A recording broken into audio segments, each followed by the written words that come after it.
যে মৃত্যুর পরেও কিন্তু তার সাথে আমার দেখা, যে একসাথে থাকতে পারি। এই দুনিয়াতে যা হইবার হয়েছে ওই দুনিয়া যেমন জায়গায় গিয়ে তার সাথেও দেখা হয়। কাকি কোথায় আছে? মারা গেছে স্ট্রোক করে। সে যে আজকে 5 বছরে মারা গেছে, এখন আমার অন্তরটা কাজ করে। আমি কার কাছে বলতে পারি আমি নিজের ব্যথায় ব্যথিত। এত ভালোবাসতেন কাকি আপনি?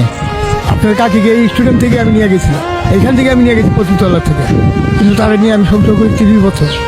30 বছর সংসার করার পরে সে মারা গেছে। আমি একটা ছাগল দিয়ে 16টা ছাগল করছিলাম। ছাগল করার পরে ছাগলগুলি আমার চোরে নিয়ে গেলো একটা। নেওয়ার পরে সে চিন্তা ব্রেন স্ট্রোক করে গেল, তার হাত পা পুঙ্গ হয়ে গেলো।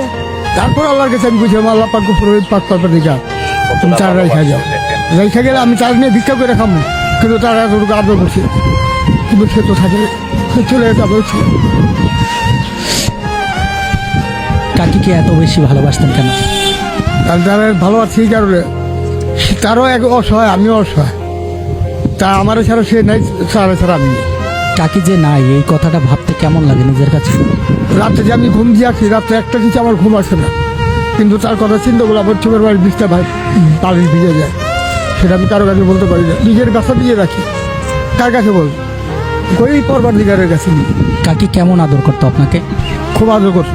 আমি বাসায় গেলে আমার ভাতটা বেড়ে দিত, গোসলের পানিটা ভরে দিত, আমি গোসল করুন সে পানিটা দিত, সেটা একটু কষ্ট দিত, আমার পয়লা নিয়ে আমার ভাত খাইতো, তারপর সে নিজে খাইতো।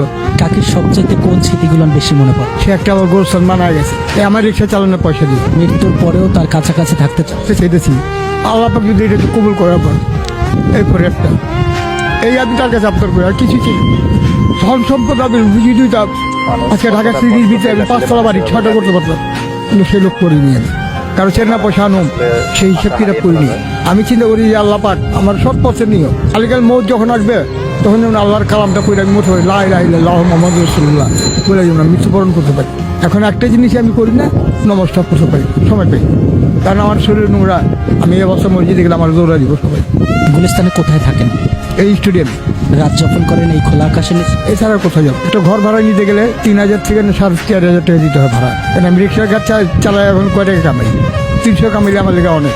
এত বেশি ভালোবাসতেন কাকি? আমি অন্তরটা কাইটা যদি তারা দেখাইতে পারতাম আপনাদের, তাহলে বুঝতে পারতেন যে তারা কত স্নুর, কত মহব্বত করছি। কিন্তু আমি রোড জগতে থেকে তার কত মহব্বত করছি, কিন্তু শিল্পপতিরাও করে আমাদের মতো হয়নি। আমার এছাড়া সে কোনো ভাত খান মুখে দেওয়া দেয়, আর তার এছাড়া আমি খাওয়া দিই। আমি যে রিক্সা চালিয়ে দিয়েছি সে আমার অপেক্ষা করেছি।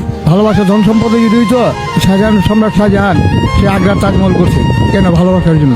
সে টাকা পয়সার দিকে পরবা করেনি, কিন্তু সেরকম দামে আমার সমর্থন নাই। তার স্মৃতি একটা করে রাখুন, তার স্মৃতি একটা যদি করে রাখুন, সেই সম্পদ আমার নাই।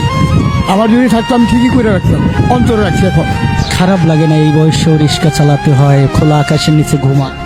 খারাপ লাগে, কি করুন? পেট যদি আল্লাহ পাক না দিত আমি রিক্সা চালাইতাম না। পেটটা দিয়ে আল্লাহ আমার ঠেকাই দিয়েছে। পেটটা যদি না দিত আমি মানুষের যত্ন করে দিতাম, কিন্তু সেটা আমার সমর্থন নাই।